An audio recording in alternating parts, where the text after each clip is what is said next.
2024년 갑진년 한 해를 마무리해 봅니다. 지난 1년간 무슨 일이 있었는지 봄, 여름, 가을, 겨울 이렇게 구분지어서 한번 돌이켜 봅니다.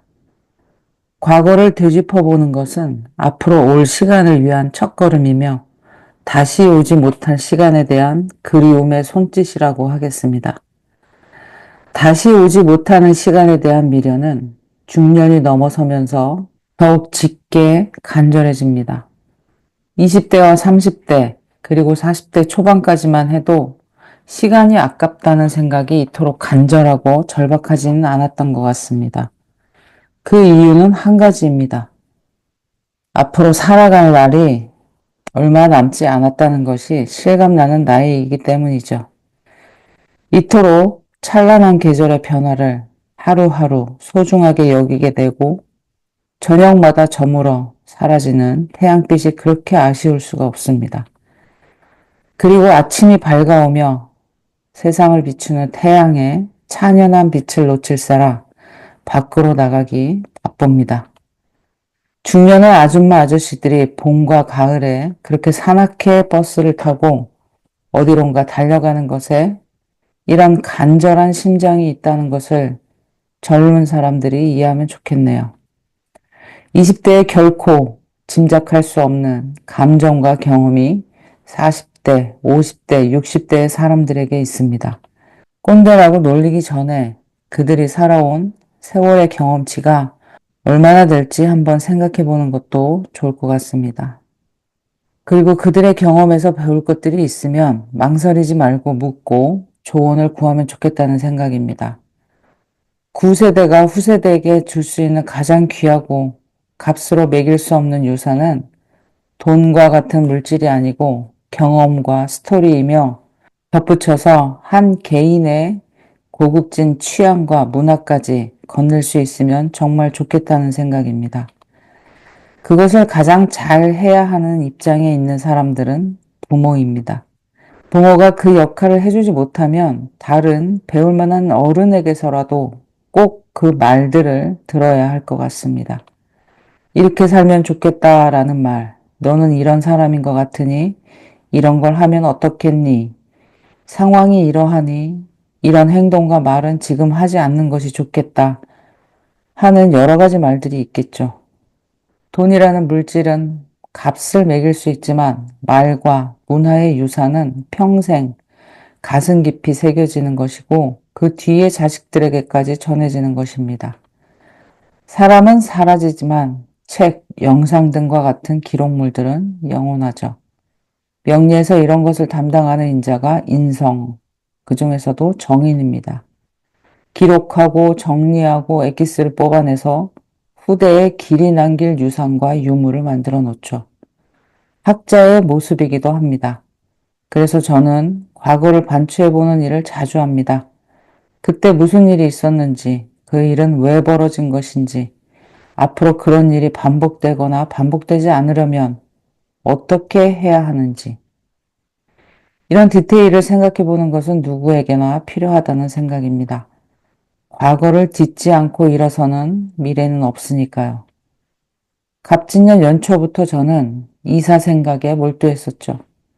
여러 지역을 둘러보고 가고 싶은 곳을 찾아보고 직접 찾아가 보기도 하며 몇 달을 보냈습니다. 초여름부터는 요동치는 변동성 때문에 많이 혼란스러웠고 부동산뿐만 아니라 금융시장도 불안한 게 너무 많이 느껴져서 이사를 빠르게 해야겠다는 생각이 강해졌습니다.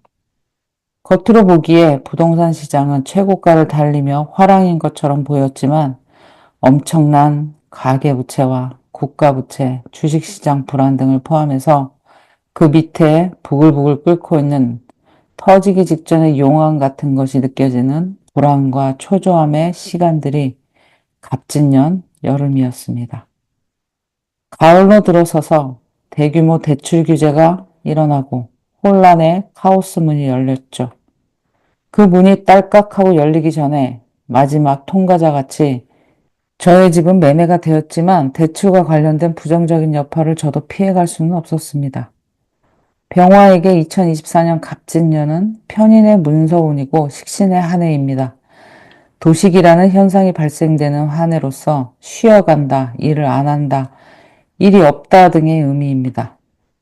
간목이 천간에 두 개 났던 10월 갑술월에 이사 계약이 모두 이루어졌으니 간목의 파워가 그대로 느껴지는 한 달이었죠.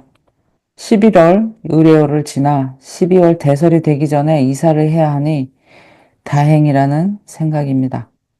1년 동안 염원했던 일이 12월이 돼서야 마무리가 되니 말입니다. 연말인 지금에 와서 생각하면 한 달 한 달이 모두 기억날 만큼 생생합니다. 집이 팔리네 안 팔리네 하고 이사 들어가고 싶은 집은 가격이 오르네 더 오르네 하면서 속을 태웠던 일이 모두 기억이 납니다.